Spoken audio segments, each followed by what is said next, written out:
Ex Corde Media presents Catholicism 101 Essentials for the Journey with author and theologian Jeff Cavins. Lesson 10, The Communion of Saints, the Unity of the Family. The Catholic teaching on the communion of the saints, as your introduction tells you, expands the family of God from those who are on earth to those in heaven, and also, yes, those in purgatory. But sadly, many Christians today are not aware of just how big their Christian family is. Nor are they aware of what it means to be in communion with others.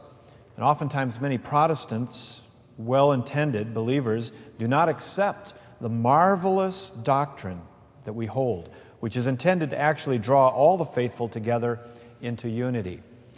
I remember watching some talk shows not too long ago, and it's one of the, I don't exactly agree with these talk shows, but you've seen these talk shows where they bring a couple out and they're interviewing them and they're talking about adoption or talking about some other topic, and then suddenly they bring in family members that they didn't know that they had. And everybody is surprised and there's tears when they realize, I've got brothers and sisters I didn't even know about.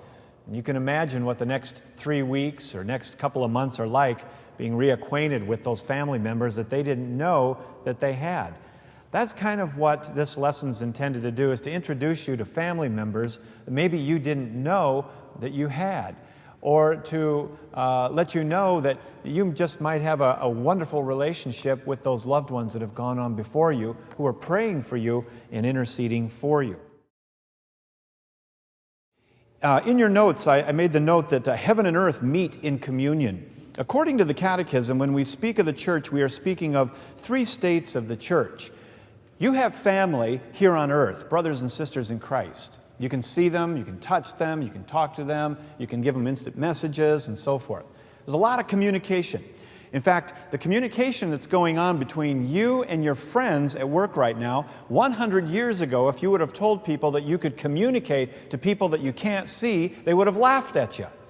They would have said, that's crazy. Nothing has never been, you couldn't do that in a million years. Yet we're communicating with each other here on earth. And then it goes on, and we find out that not only do we have pilgrims here on earth, but we have some who have died and are being purified in purgatory. And they're in that place where they go for purification, purgation, where the sin is dealt with in their life and the effects of sin, waiting to go to heaven. Those who are in purgatory are on their way to heaven. And then third, others are with the Lord enjoying the beatific vision. What's the beatific vision? That is seeing God face to face. Wow, to see Him face to face. Well, those who are in heaven do not cease to intercede with the Father for us. They don't cease being concerned with God's will and His desire that all people would be gathered to Him.